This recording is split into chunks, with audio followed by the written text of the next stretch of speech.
2122 সালের পর 24-এ ফের একবার মহিষাসুরমর্দিনী হিসাবে ছোট পর্দায় ফিরছেন শুভশ্রী। রথযাত্রার পর ঢাকে কাঠি পড়ে গেছে। দুর্গাপুজোর আর 100 দিনও বাকি নেই। রথের দিন থেকেই খুঁটি পুজো শুরু হয়ে গিয়েছে। স্বভাবতই বাঙালির মন আনচান।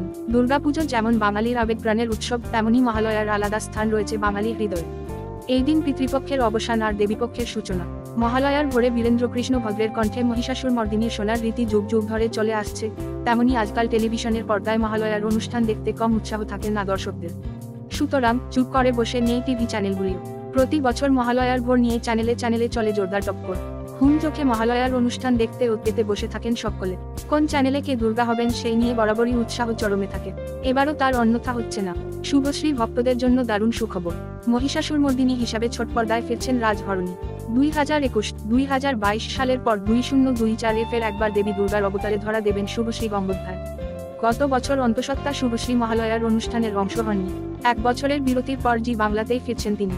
এই বছর জি বাংলার মহালয়া স্পেশাল অনুষ্ঠানের নাম নবরূপে দেবী দুর্গা। সেখানেই মহিষাসুরদলনী হয়ে সামনে আসবেন তিনি। শুভশ্রীর কাছে মহালয়া মানেই নস্টালজিয়া। ছোটবেলায় রেডিওয়ে বীরেন্দ্রকৃষ্ণ ভদ্রের কণ্ঠে মহিষাসুরমর্দিনী শুনে দূরদর্শনের পর্দায় মহালয়া দেখতে বসাই ছিল শুভশ্রীর একমাত্র ধ্যান। সেই স্মৃতিগুলোই ভিড় করে আসে। শুভশ্রীর পাশাপাশি জি বাংলার লিডিং লেডিদেরও এই অনুষ্ঠানে দেখা যাবে দেবী দুর্গার অন্যান্য রূপে। দেবীর মতো 9টি রূপ তুলে ধরা হবে, অর্থাৎ শ্বেতা, পল্লবী, অঙ্কিতারাও অংশ হবেন নবরূপে দেবী দুর্গা। শুভশ্রীর তো মহিষাসুরমর্দিনী হওয়া পাকা, অন্যদিকে স্টার জলসায় এই চরিত্রে কাকে দেখা যাবে সেই নিয়ে জল্পনা জারি রয়েছে। গত বছর কোয়েল মল্লিককে দেখা দিয়েছিল এই ভূমিকায়, এবারেও কি নিতিন কোয়েল ফিরবেন সেই চরিত্রে, নাকি থাকছে নতুন কোনো চমক? ওদিকে শুভশ্রীকে আগামীতে বড় পর্দায় দেখা যাবে বাবলি ছবিতে।